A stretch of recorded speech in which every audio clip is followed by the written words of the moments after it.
Hai, Assalamualaikum dan selamat pagi. Dalam video pada kali ini saya akan share cara-cara membuat rustic Malaysian flag di atas kayu.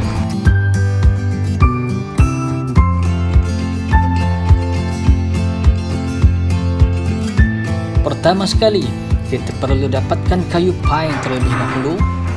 Untuk ini saya dapatkannya di Amanda Pinewood. Dekat je dengan rumah saya, iaitu di Pasir Tumbuk, Kota Baru. Pastikan kayu yang akan digunakan betul-betul lurus dan ada tekstur natural pine di situ. Potong siap-siap mengikut saiz yang dikehendaki. Seterusnya ialah tulang belakang yang akan kita gunakan sebagai struktur bendera.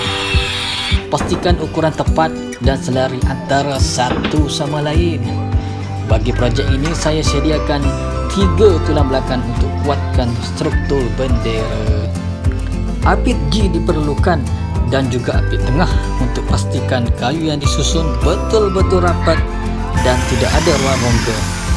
Terusnya, tebuk tiap-tiap 14 batang bendera bersama dengan tulang belakang dan kemudiannya skru satu persatu.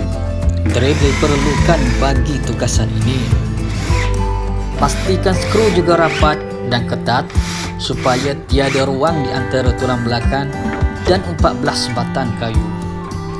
Okey, proses penyediaan badan dan struktur telah pun siap.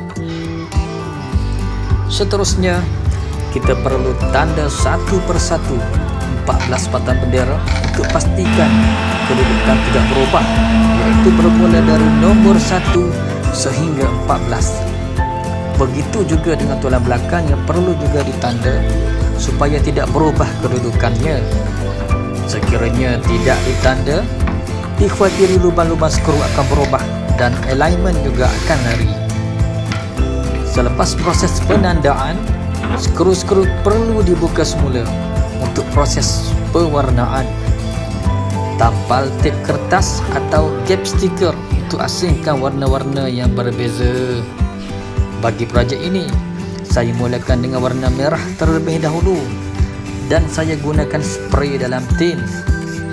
Pastikan cat di spray sebanyak 2 atau 3 lapis supaya warna betul-betul terang dan jelas. Diikuti pula dengan warna putih. Sama juga, lagi banyak lapisan yang di spray, maka lagi jelas dan cantik hasil yang diperolehi. Saya gunakan spray berjenama Sencora yang saya mampu peroleh kualiti terbaik dalam kelasnya dari segi harga yang berpatutan, cepat kering dan warna yang sangat menarik. Setelah kering, gap stiker tadi perlu ditanggalkan untuk spray warna biru pula. Apabila selesai kerja-kerja spray 3 warna tadi, kita dah pun boleh lihat warna-warna bendera kebanggaan kita sudah pun kelihatan. Sebelum bendera di-skru semula antara satu sama lain, pastikan nombor-nombor 14 batang bendera tadi kekal tidak berubah dan masih mengikut susunan untuk pastikan alignment juga tidak berubah. Kerja-kerja seni untuk rustic Malaysian flag bermula di sini, di mana kita perlu sender secukupnya dengan menggunakan mesin kertas pasir jenis orbit untuk menaikkan corak-corak serta tekstur kayu pine semula jadi, dan pada masa yang sama demi menghasilkan efek lusuh, efek rustic dengan tidak menghilangkan terus warna-warna yang telah dikenakan.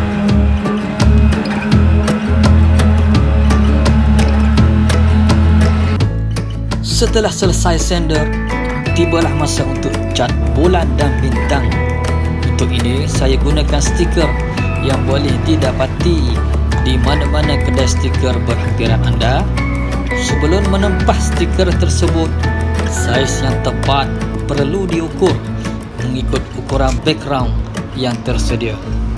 Di sini saya gunakan stiker transfer untuk pastikan stiker ditampal dengan senang dan tepat.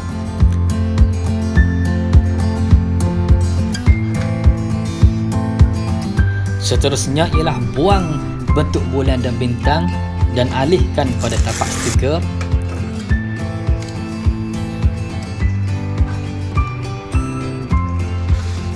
Sebelum mengenakan spray warna kuning, bahagian-bahagian lain perlu ditutup untuk pastikan warna kuning tidak tersebar. Kita kembali semula ke padang untuk spray. Pastikan cat betul-betul kering untuk tanggalkan background stiker, kerana sekiranya tidak betul-betul kering, dikhawatiri bentuk bulan dan bintang yang terhasil tidak tepat seperti yang dikehendaki. Saya syorkan ia perlu dibiarkan kering minimum dalam masa sehari.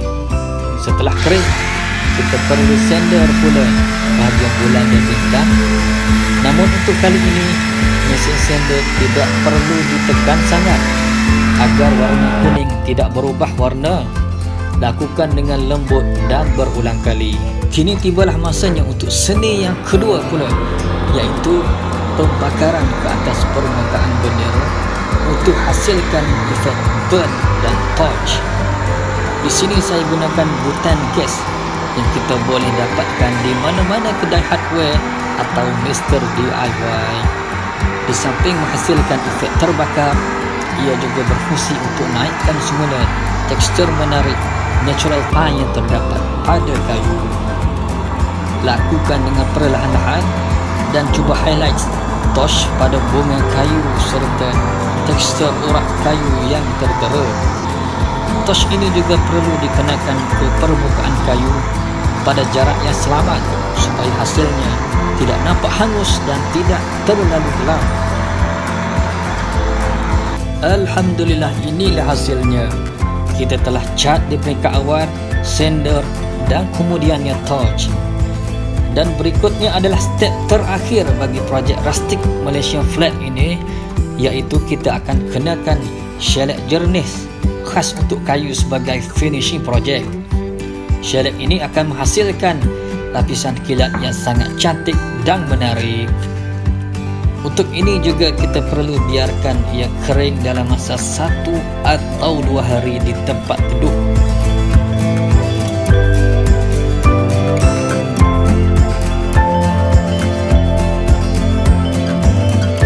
Inilah hasilnya apabila dipamerkan ke dinding rumah. Sebagai salah seorang anak Malaysia, saya sangat berbangga memilikinya. Inilah salah satu cara bagaimana saya zahirkan rasa cinta terhadap negara dan bagaimana saya tonjolkan semangat kemerdekaan yang telah kita kecapi selama ini. Bagi yang ingin mencuba, selamat mencuba saya ucapkan. Assalamualaikum warahmatullahi wabarakatuh dan bye-bye.